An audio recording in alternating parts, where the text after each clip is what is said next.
Yes, I'm back again. My name is Joseph Hasipo from Music in My Ears. I'm back again with a new episode on your go-to podcast on the history of Nigerian music.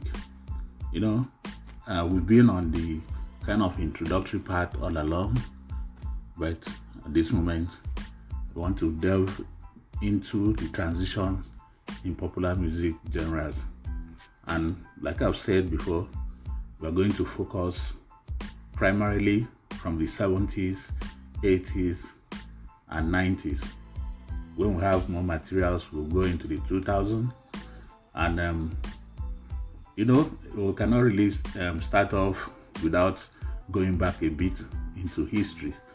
After all, Nigeria had our independence in 1960, and beginning from that, we've had music before the 70s.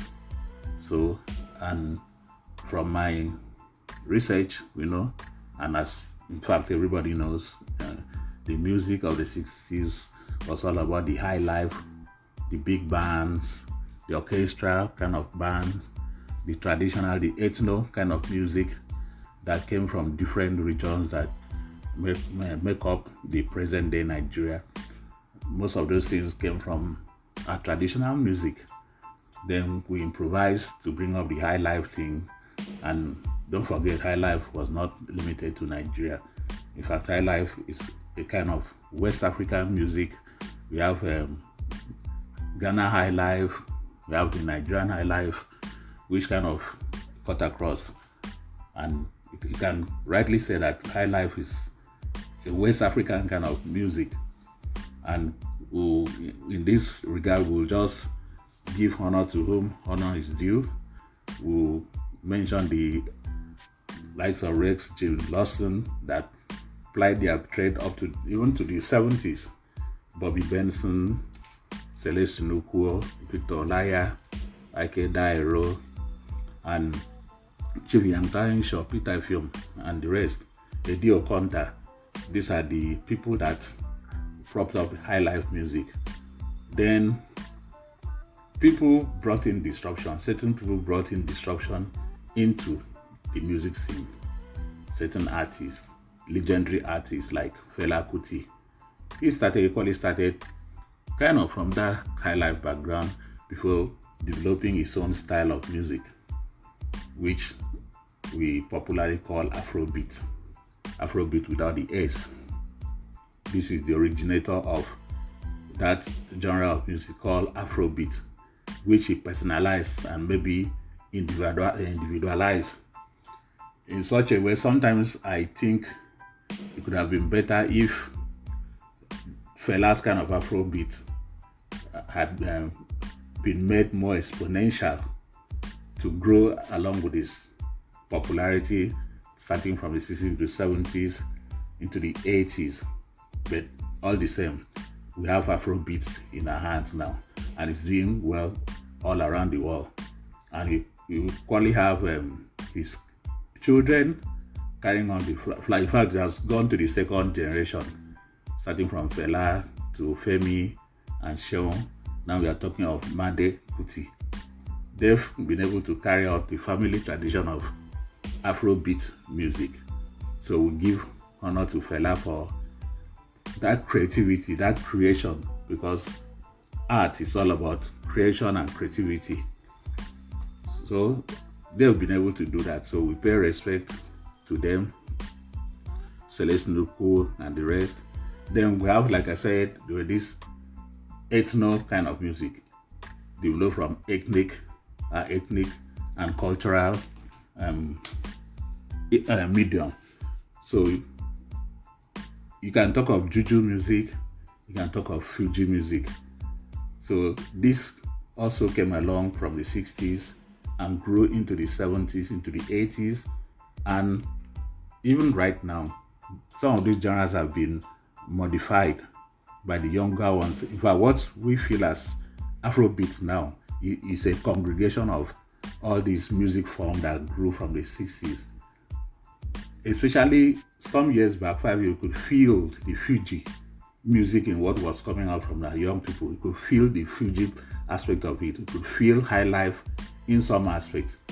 when you listen to a few years back, J. Martin, even Flavor, you discover that these guys have carried a feel of high life, modernized high life. When you listen to Nice and some other artists, Reminisce, you discover that some of them brought to fore a background of Fuji and the rest. So, but back to the 60s again, we are still paying tribute to people that made it happen. In Juju music, I keep on mentioning Ebenezer Obey, Sonny Ade, Collins Nayinla. Then we had Fuji, Secure Inde Barrister.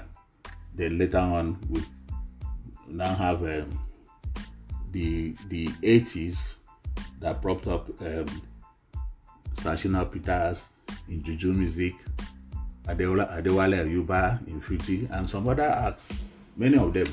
But you see, these genres did not cut across to what I could call contemporary music in Nigeria. So our focus on music in my ears will delve on what went around, what spread across the country over a period of time. For instance, you can clearly see that post the high life area, mid-70s, a clear-cut form of music developed, which we call Afro-funk or funk rock. So that period extended over bands, over several cities and locations. You're talking of Aba, you're talking of Lagos, you're talking of Warri, you're talking of Onitsha, you're talking of Enugu, Calabar. So this kind of music form cut across and developed into a contemporary music form. So we'll be looking at that. Then after that came the pop, the Nigerian pop scene, which clearly dominated the early part of the 80s. That's when we have Chris Okoti, Jido Obi, Dizike Falola in that category. Along the line came reggae, mid-80s, or sometimes some form of this started coming up in the late 70s, early 80s, but it really blew up in the mid-80s into the early 90s. So that's another transition. Then progressing into other aspects of music, the Ajegunle kind of music, which now we kept on evolving until what we have now as Afrobeat. So we'll be looking at all these categories.